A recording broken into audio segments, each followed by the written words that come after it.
बिस्मिल्लाहिर्रहमानिर्रहीम। अस्सलाम वालेकुम नाज़रीन, आप यूट्यूब चैनल देख रहे हैं। मैं इमरान खान हूँ। सबसे पहली जो खबर मैं आपको देने वाला हूँ, एक तो मैं आपको एक पुराना क्लिप भी सुनाऊंगा जो इमरान खान साहब ने जब आसिम मुनीर आर्मी चीफ बने तो उस वक्त क्या पैगाम जारी किया था 30 नवंबर 2022 को, वो इस वीडियो में मैं आपको दिखाऊंगा। लेकिन इस वक्त क्योंकि जो लेटेस्ट चीज़ें चल रही हैं वो इंडिया और पाकिस्तान के बीच में चल रही हैं, जंगबंदी हो चुकी है और ये जंगबंदी किसी और ने नहीं, डोनाल्ड ट्रंप ने करवाई है। और डोनाल्ड ट्रंप के साथ भारत कुछ दफाई मुआहदे करना चाहता है ताकि मुस्तकबिल में भारत को इसका फ़ायदा पहुंचे, और वो ये चाहता है कि अमेरिका पूरी ताकत से भारत के साथ खड़ा हो जाए। फिलहाल तो कोई जंग का खतरा नहीं है, लेकिन मोदी के पागलपन का पता भी कोई नहीं है। मोदी किसी भी लेवल तक जा सकता है जो उसकी बुरी हालत है, और इमरान खान साहब ने भी इस खदशे का इजहार किया था। शहजाद अकबर साहब ने कुछ चीज़ें बड़ी क्लियर की हैं, और देखिए ये कॉमन सेंस की बात है। एक उन्होंने ये कहा कि अगर तो इमरान खान साहब से कोई दरख्वास्त की गई थी कि आप हमें सपोर्ट करें जेल में जाकर, और लोगों ने मुलाकात की और दरख्वास्त की, तो इमरान खान साहब ने तो ऐसी कोई बात पाकिस्तान तहरीक इंसाफ को कही नहीं। तो फिर वो जो सपोर्ट मांगी थी वो लोगों ने कैसे दी?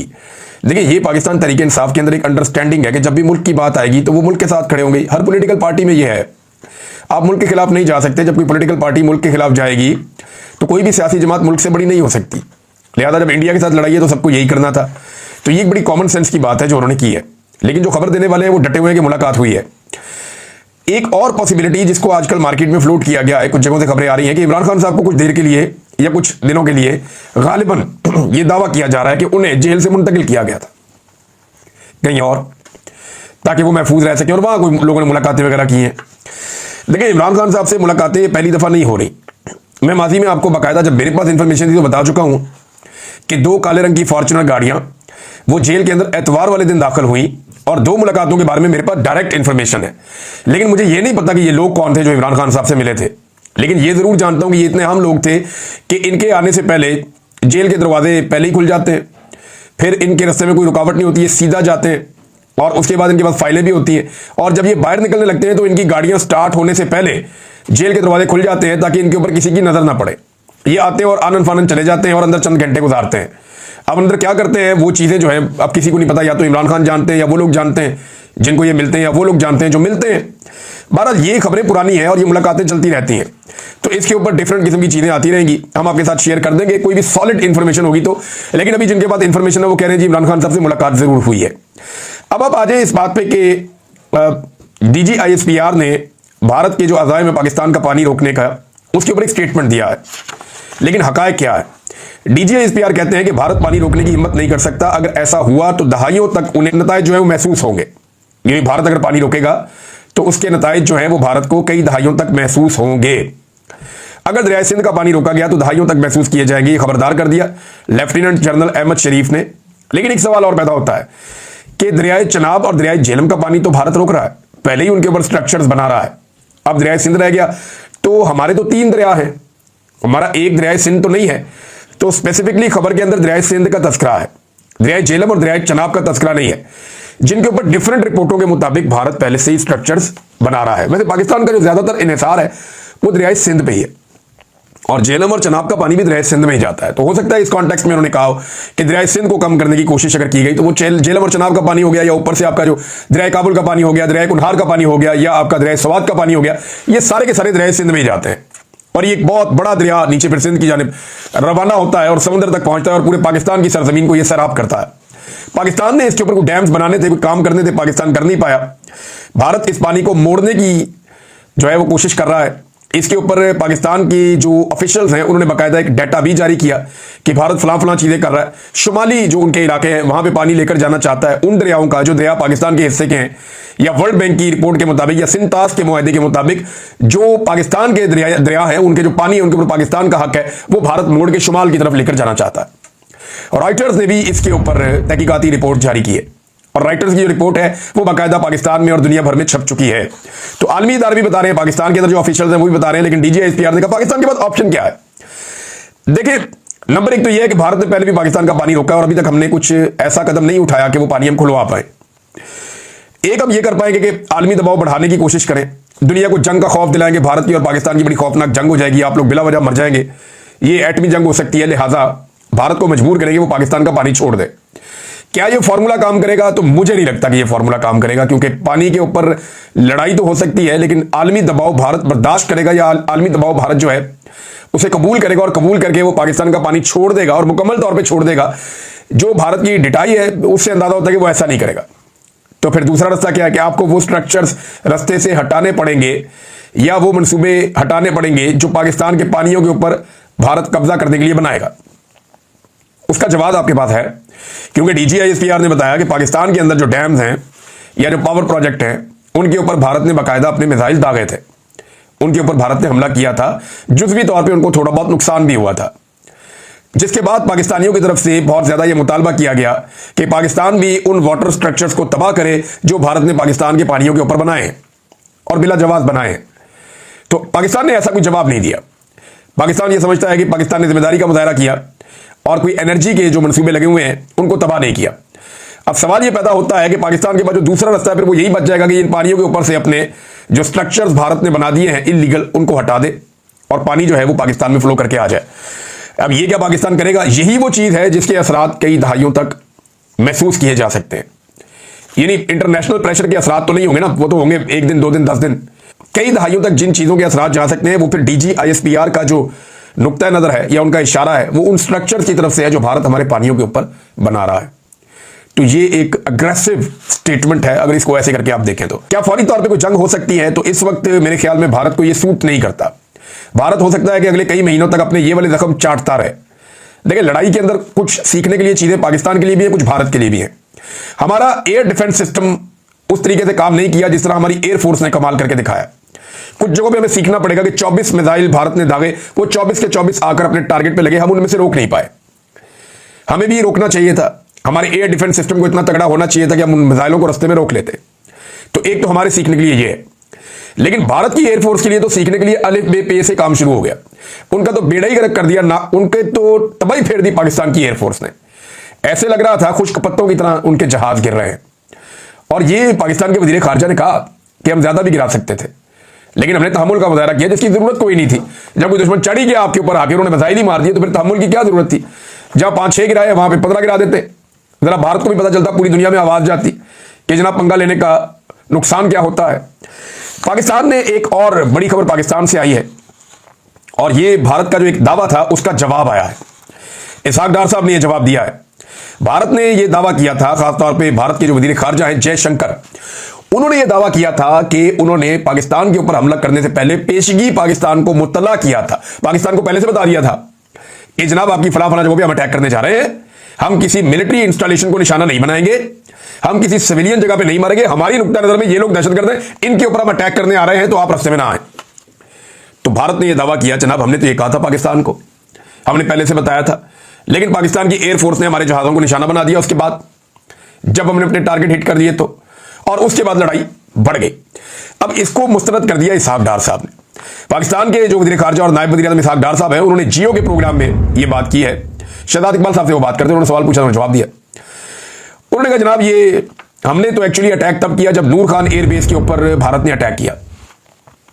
देखिए ना, नूर खान एयरबेस बड़ी इंपॉर्टेंट जगह है, वहां से आर्मी चीफ भी ट्रेवल करता है, वज़ीर आज़म भी करता है, पाकिस्तान के जो अहम तरीन बाहर से लोग आते हैं वो भी वहां पे ट्रेवल करते हैं। तो नूर खान एयरबेस इंपॉर्टेंट जगह है पाकिस्तान के लिए। जब भारत ने वहां पे अटैक किया 9 मई की रात को, तो फिर 10 मई की सुबह पाकिस्तान ने जवाबी हमला किया भारत के ऊपर। उससे पहले पाकिस्तान जवाब नहीं दे रहा था।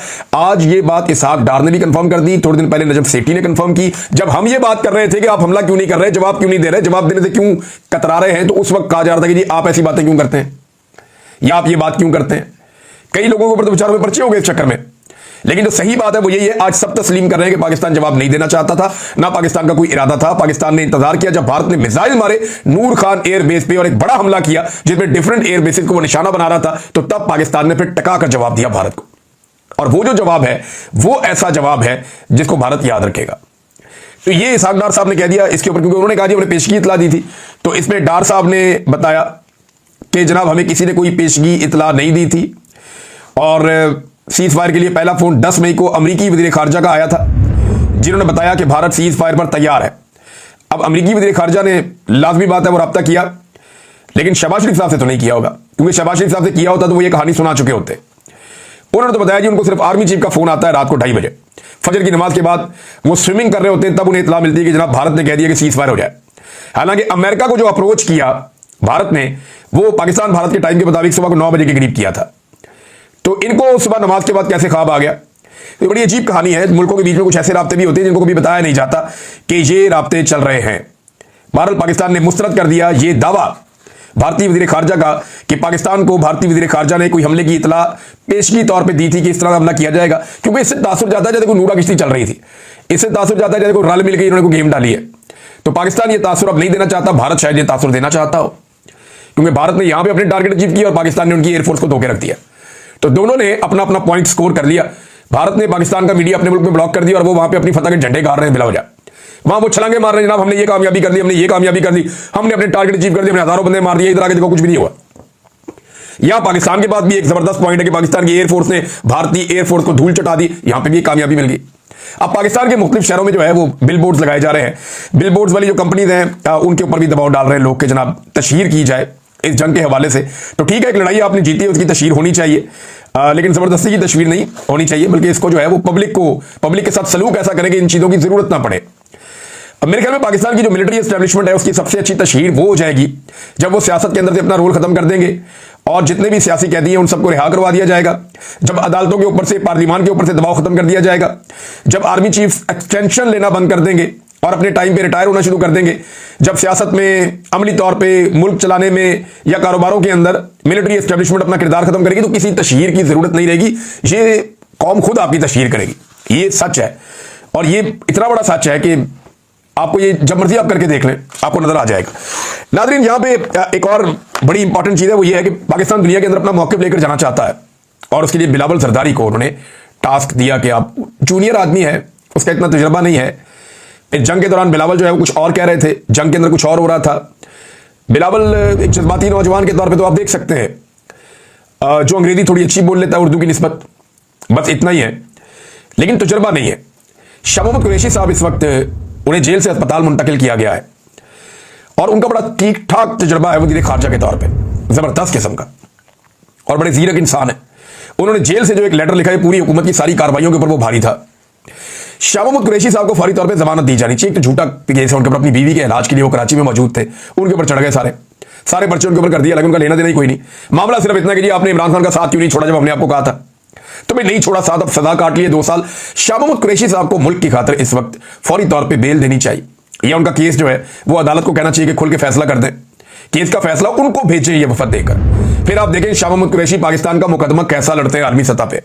ये सब जानते हैं कि उनकी काबिलियत क्या है, लेकिन क्योंकि यहाँ पे एक डिटाई है, एक बेशर्मी है और ये आपस में मिलकर खेल रहे हैं, लिहाजा बिलावल को आगे कर दिया। अपोजिशन भी खुद ही बने हुए हैं, हुकूमत भी खुद ही बने हुए हैं। अब इंडिया ने देखे ना अपनी अपोजिशन को आगे रखा, हुकूमत के बंदे कम डाले, अपोजिशन के बंदे ज्यादा डाले उन्होंने कि जाओ जाकर दुनिया में हमारा मुकदमा लड़ो, लेकिन पाकिस्तान ने यह काम भी अपनी हुकूमत को ही दे दिया है। मारंग बलोच ने नाजरीन एक तफसीली ट्वीट किया है, ये उनके अकाउंट से, वो एक्चुअली वो तो खुद अंदर है, और इसमें उन्होंने जो एमपीओ के ऑर्डर हैं जिनकी बुनियाद पे उन्हें कैद में रखा गया है उसको गैर कानूनी और अदालती अहकामात की खिलाफ वर्जी करार दिया है, गैर आईनी करार दिया है और बड़ी तफसीलात से तमाम कानूनी नुक्ते पैराग्राफ वाइज बताए। ये अब मारंग बलोच ने तो बिल्कुल नहीं लिखा, मेरे ख्याल में उनकी हदायत पे ये हुआ होगा। ये कानूनी जबान है और कोई कानून जानने वाला बड़ा जो है वो शातिर आदमी, तेज आदमी, जिसको समझ है सारी, उसने जो है वो ये लिखा है। और इसका मकसद जो मुझे समझ आ रहा है, क्योंकि मारंग बलोच इंटरनेशनली अब एक रिकग्नाइज्ड शख्सियत है और उन्हें अमन के नोबेल प्राइज के लिए उनका नाम भी लिया गया है, तो मुझे ऐसा लगता है कि आलमी सतह पे इसका बड़ा इंपैक्ट होगा। अंग्रेजी के अंदर जो ट्वीट किया गया है मारंग बलोच के ट्विटर हैंडल से, वो सारी दुनिया को अब इसमें यह बता रहे हैं कि जनाब गैर कानूनी तौर पे खातून को एमपीओ के ऑर्डर के तहत अंदर रखा गया है, जबकि पाकिस्तान का कानून इस बात की इजाजत नहीं देता, उन्होंने कानून के हवाले दे देकर साबित किया है। तो मारंग बलोच साहब को वैसे छोड़ देना चाहिए, इतना जुल्म और ज्यादती नहीं करनी चाहिए जिसको आप जस्टिफाई ना कर सके। लगातार यही किया जा रहा है पाकिस्तान में खवातीन के साथ, और मारंग बलोच उसकी एक मिसाल है। वो क्या कहती है, वो जबरी गुमशुदगियों के खिलाफ है, जुल्म और जबर के खिलाफ बोलती है और कुछ भी नहीं है। नाज़रीन, मैंने आपसे कहा था कि मैं आपको एक अपनी पुरानी वीडियो सुनाता हूं। ये वीडियो है 30 नवंबर 2022 की, जब हलफ उठाया था army chief general Asim Munir साहब ने और साहिल शमशाद साहब ने चेयरमैन ज्वाइंट चीफ के हवाले से। तो इमरान खान साहब ने एक ट्वीट किया था, उस दिन इमरान खान साहब ने क्या कहा था, और कायदे आजम का एक जो कॉल है जो कायदे आजम ने कोयटा के स्टाफ कॉलेज के अंदर कहा था, जरा ये सुने। उस दिन मैंने आपको क्या बताया था 1 मिनट में, इमरान खान साहब ने क्या कहा था और कायदे आजम की कौन सी बात को उन्होंने बाकायदा अपने ट्वीट का हिस्सा बनाया था। इमरान खान साहब ने कहा कि chairman joint chief of the staff committee और चीफ ऑफ आर्मी स्टाफ के मनसब संभालने पर जनरल साहिल शमशाद मिर्जा और जनरल सैयद आसिम मुनीर को मुबारकबाद पेश करता हूं। उम्मीद है कि नई अस्करी क़यादत मिल्लत और रियासत के माबैन गुज़िश्ता 8 माह में जन्म लेने वाले एतमाद के फुकतान के खात्मे की सबील करेगी और कुव्वत रियासत अवाम ही से कशीद की जाती है, यानी अवाम से ही जो है वो ताकत होती है रियासत की। फिर इमरान खान साहब ने कायद-ए-आज़म मोहम्मद अली जिन्ना के जो अल्फाज ट्वीट किए अंग्रेजी में, लेकिन मैं आपको पढ़ के सुनाता हूं उनका तर्जुमा। कायद-ए-आज़म मोहम्मद अली जिन्ना ने फरमाया था कि मत भूलें कि मुसल्लह अफवाज कौम की मुलाजिम हैं, आप कौम की पॉलिसी नहीं बनाते, पॉलिसियां बनाना सिविलियंस का काम है और आप वही काम करें जो आपके सपुर्द किया गया हो। कायद-ए-आज़म के अल्फाज हैं, जरा मैं ऊंची बोल रहा हूं ताकि अगर किसी के कान में मैल है तो वो जरा मैल निकाल के सुन ले अच्छी तरह। तो नाज़रीन आपने सुना। अब सवाल यह है कि क्या पाकिस्तान उस तरह चल रहा है? तो जवाब यह है कि पाकिस्तान उस तरह नहीं चल रहा। पाकिस्तान के बारे में जितनी भी खबरें आती हैं उसमें यही पता चलता है कि पाकिस्तान की एस्टैब्लिशमेंट चीजों को कंट्रोल कर रही है। कायद-ए-आज़म मोहम्मद अली जिन्ना ने इस चीज से मना किया था और उसके बाद से लेकर आज तक जो भी शख्स इस चीज से मना करता है सिक्योरिटी फोर्सेस को, वो निशाने इबरत पाकिस्तान में बना दिया जाता है। और आजकल इसका ताजा निशाना इमरान खान साहब और पाकिस्तान तहरीक इंसाफ है, या वो सारी इख्तलाफी आवाजें हैं जो ये वाली आवाज उठाती हैं। अब एक मुसीबत नाजरीन पाकिस्तान पीपल्स पार्टी के लिए खड़ी हो गई है सिंध में। ये मैं आपको इसलिए कह रहा हूं कि आने वाले दिनों में आप यहां पे और भी कुछ चीजें होती हुई देखेंगे।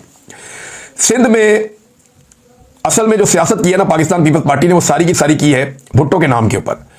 इन्होंने भुट्टो की लाशों के ऊपर सियासत की है और इस वक्त जो सियासत कर रहे हैं वो सारे जरदारी हैं, चाहे वो बिलावल जरदारी है, चाहे वो आसिफ जरदारी है, चाहे वो आसिफा जरदारी है, चाहे वो आसिफ जरदारी की बहन है, चाहे बाकी लोग हैं। तो कंट्रोल जो है वो भुट्टो की लाश के ऊपर सियासत करते हुए जरदारियों ने भुट्टो की पार्टी को कब्जा कर दिया था। अब मीर मुर्तजा भुट्टो का बेटा और जुल्फिकार दी भुट्टो का पोता मीर जुल्फिकार भुट्टो जूनियर ये मैदान में आ गया। ये पहले बिल्कुल मैदान में नहीं आ रहा था, इनकी वालदा इनको आने नहीं दे रही थी। ये बिलावल से बेहतर उर्दू बोल लेता है, सिंधी भी बोल लेता है और ये पब्लिक के अंदर भी जाता है, डाउन टू अर्थ भी है। पहली मरतबा इसको देखा गया था जब सैलाब आया। पहले तस्वीरें वसीरें तो आती रहती थी, कंट्रोवर्सीज भी थी, लेकिन जब सैलाब आया तो पहली मरतबा इसको आवाम के साथ देखा गया। उसके बाद इसने सिंध में बहुत ट्रैवल किया है, अंदर अंदर बेशुमार लोगों से इसने मुलाकात की है। और अब मैंने एक जलसा देखा जिसमें बहुत बड़ी तादाद में स्टेज पे ये बैठे हुए हैं और सामने बहुत बड़ी तादाद में लोग सिंध के मौजूद हैं और नारे लग रहे हैं कि भाग जरदारी भुट्टो आया। तो ये पीपल्स पार्टी के लिए एक प्रॉब्लम है जो आने वाले दिनों में उन्हें फेस करनी पड़ेगी, अगर तो इसका भी कत्ल ना करवा दिया गया तो। क्योंकि इसके दादा को भी कत्ल किया गया, इसके बाप को भी कत्ल किया गया, इसकी जो चाची है उसको भी कत्ल किया गया और इसकी मां ने इसको सियासत में बड़े लंबे अरसे तक नहीं आने दिया क्योंकि वो ये सोच रही थी कि मेरे बेटे की जान खतरे में ना आ जाए। लेकिन अब वो बेटा जो है वो सियासत में उतरा है, इनके ब्लड के अंदर है सियासत करना और वो सिंधियों की हमायत हासिल करता चला जा रहा है। सिंध जो है पीपल्स पार्टी का एक मजबूत हब है, वहां पे अगर ये शख्स इसको सपोर्ट मिल जाए थोड़ी सी या प्रोटेक्शन मिल जाए कि इसको कत्ल ना किया जा सके, तो ये सिंध के अंदर अपनी पार्टी को इतना मजबूत कर सकता है कि पीपल्स पार्टी के लिए एक मुसीबत बन जाए और कल को दूसरी पार्टियों के साथ मिलकर ये अपनी हुकूमत भी बना सकता है। नेहरू वाले मामले में भी ये बड़ा खुलकर सामने आया, सिंध की आवाम के साथ खड़ा हुआ और जो सिंध के ऊपर जरदारियों का एक कब्जा है, ये उस कब्जे के लिए एक डरावना ख्वाब बन सकता है आने वाले वक्त में। नाज़रीन खबरें मेरे पास और भी है, लेकिन बाकी खबरें आपको मैं बाद में बताऊंगा। अब तक के लिए इतना ही, अपना ख्याल रखिएगा, अपने चैनल का भी अल्लाह हाफ़िज़।